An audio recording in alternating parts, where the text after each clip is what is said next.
कार्तिक शुक्ल पक्ष हरिशयनी देवोत्थानी एकादशी कथा महात्म्य। श्री राधे। श्री देवोत्थानी हर प्रबोधनी एकादशी के पावन अवसर पर सभी परम वैष्णवों को एकादशी की शुभकामनाएं। वर्ष की सभी एकादशियों की अपनी महत्ता है और विशेष करके कार्तिक शुक्ल एकादशी की और अधिक महत्ता है। इसी दिन भगवान चातुर्मासा की पूर्ण योग निद्रा का त्याग कर जाग कर अपने सभी भक्तों के संकल्पों को पूर्ण करते हैं और यही दिन शालिग्राम तुलसी विवाह उत्सव का दिन भी है। इसीलिए इसको देवोत्थानी या तुलसी विवाह हर प्रबोधनी एकादशी भी कहा जाता है। देवोत्थानी एकादशी की अनेक कथाएं हैं। एक बार भगवान श्री कृष्ण चक्रवर्ती सम्राट युधिष्ठिर महाराज जी से देवोत्थानी कथा की महिमा को विस्तार पूर्वक कहते हैं कि प्राचीन समय में परम वैष्णव विष्णु भक्त एक राजा नियम संयम पूर्वक राज्य किया करते थे। इनकी प्रजा भी राजा के बताए हुए मार्ग का आलंबन कर एकादशी के व्रत को विधिवत किया करती थी। एक दिन राजा के राज्य में नौकरी की तलाश में एक सेवक आया और राजा से निवेदन करने लगा कि आप मुझे कुछ सेवा नौकरी का अवसर दीजिए जिससे मैं अपने परिवार का भरण पोषण कर सकूं। और तब राजा ने कहा, तुम्हारी जो भी इच्छा शर्त है वो मुझे बताइए ताकि मैं तुम्हें सेवा का अवसर दे सकूं। तब उस व्यक्ति ने राजा से कहा, महाराज आप जो भी मुझे मासिक वेतन देंगे उसको मैं हर्षपूर्वक स्वीकारूंगा, परंतु मैं बिना भोजन के एक दिन भी रह नहीं सकता। अतः आपको मेरे भोजन की नित्य व्यवस्था करनी पड़ेगी। इस प्रकार राजा ने उस व्यक्ति के आग्रह पर उसे नौकरी प्रदान कर दी और प्रतिदिन यह अपनी भोजन की वस्तुएं राजा से मांगता था और राजा अपने सेवकों को आज्ञा देकर के इस व्यक्ति को भरपेट भोजन दिया करते थे। इस प्रकार कुछ समय बीता और 15वें दिन देवोत्थानी एकादशी आई। आज भी यह राजा से नित्य की भांति भोजन की वस्तुओं का आग्रह करने लगा। तब राजा ने कहा, देखो सेवक, आज हमारी प्रजा में कोई भी व्यक्ति अन्न जल ग्रहण नहीं करता क्योंकि आज सबसे बड़ी एकादशी देवोत्थानी एकादशी है और इस दिन किए हुए व्रत नियम का बड़ा पुण्य प्राप्त होता है। आज का किया हुआ पुण्य कभी क्षय नहीं होता है और विष्णु लोक में उस पुण्य की प्राप्ति होती है। अतः आज तुम्हें निराहार ही रहना पड़ेगा। इस सेवक ने राजा से कहा कि यदि आप मुझे भोजन नहीं दोगे तो मेरे प्राण निकल जाएंगे। यदि आप पका हुआ भोजन नहीं देते तो आप मुझे सूखा भोजन दे दीजिए ताकि मैं स्वयं उसको पका के खाऊं। राजा ने कहा कि शर्त है कि तुम मेरे इस राज्य में इस अन्न को आज नहीं पका पाओगे। हाँ, दूर एक नदी है, वहाँ पर जा कर के तुम अपने लिए भोजन प्रसाद बना सकते हो। राजा ने अपने सेवकों को आज्ञा दी और जो भी वस्तु इस व्यक्ति को भोजन के लिए चाहिए वो प्रदान करी और यह व्यक्ति उस भोजन की सामग्री को लेकर के नदी के किनारे गया, सूखी लकड़ियाँ बीनी, चूल्हा जलाया और जो भोजन है उसको जब इसने पकाया तो इसको अपने गुरुजी की बात याद आई कि भोजन को भगवान को निवेदित करना चाहिए। आज इस व्यक्ति ने विधिवत रूखा सूखा भोजन बनाया और गुरु जी की बात को याद कर उस भोजन को पत्तल में परोस करके भगवान श्री हरिनारायण का ध्यान किया और कहा कि प्रभु आप आइए और भोग लगाइए। जैसे कि हमारे शास्त्रों में भी निवेदन है, जब भी हम भोजन बनाएं तो सबसे पहले ओम नाभ्या आसीदंतरिक्षं शीर्ष्णोर्द्यौः समावर्तत पद्भ्यां भूमिर्दिशः श्रोता तथा लोकान् अकल्पयन्। इस मंत्र के द्वारा भगवान को भोग लगाना चाहिए। और इसने हाथ जोड़ करके उस रूखे सूखे भोजन का नैवेद्य भगवान को अर्पण किया। भगवान भाव के भूखे हैं और इसकी भावना को पूर्ण करने के लिए भगवान लक्ष्मी सहित वहाँ पर प्रकट हो गए। यह व्यक्ति एक तरफ भोजन को देखता है और एक तरफ लक्ष्मी नारायण को देखता है।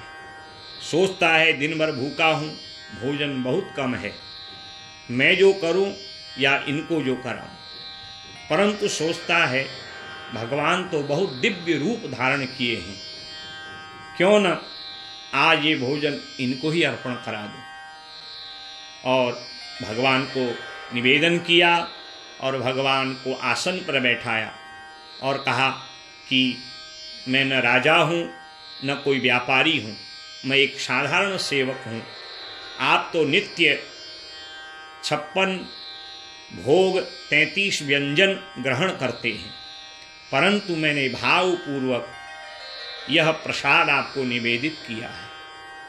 आज भगवान इस भक्त रूपी सेवक के वचनों को सुन के भाव विभोर हो गए और भगवान ने उस प्रसाद पर ऐसी कृपा करी कि स्वयं भी ग्रहण किया और इस सेवक को भी भरपेट उस भोजन का आनंद प्राप्त हुआ।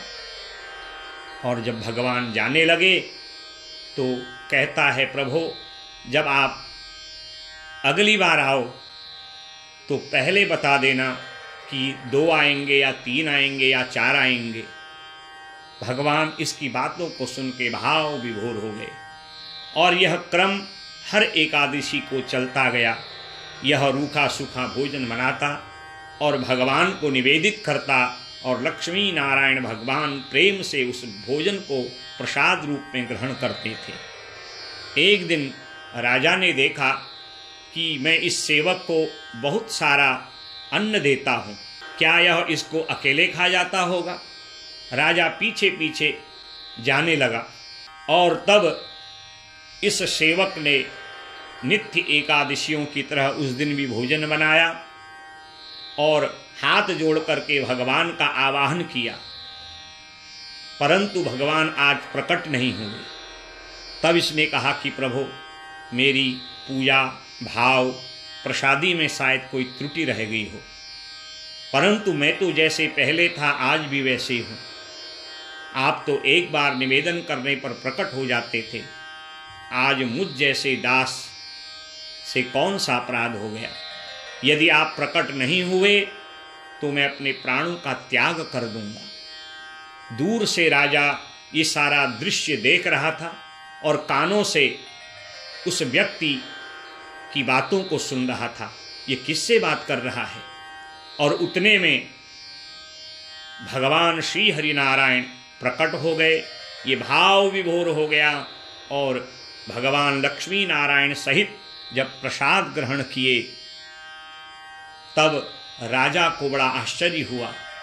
मैं नित्य अपने महलों में 56 भोग 33 व्यंजन भगवान को निवेदित करता हूँ, परंतु वहाँ मेरे मन में मैं राजा हूँ ऐसा मान रहता है।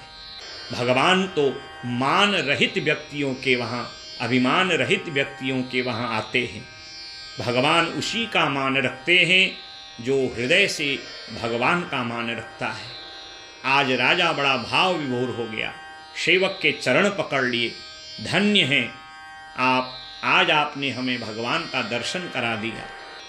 और आज ये भाव सिद्ध हो गया कि पत्रम पुष्पम फलम तोयम यो मे भक्त्या प्रयच्छति तदहम भक्ति प्रहत मस्नामि प्रयतात्मनः।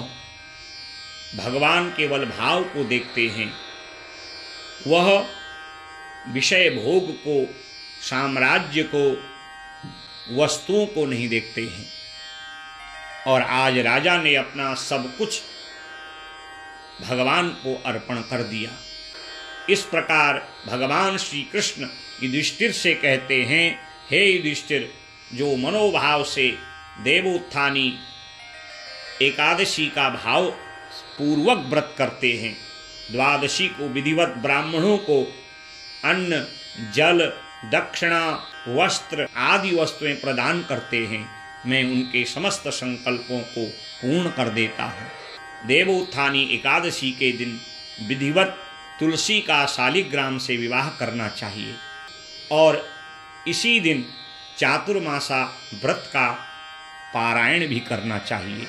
ब्राह्मणों को भोजन, गोदान, शय्यादान, अन्नदान, वस्त्रदान जो भाव पूर्वक करते हैं, भगवान कहते हैं नते यान्ति पराम गतिम, इससे बढ़ के और कुछ भी नहीं है।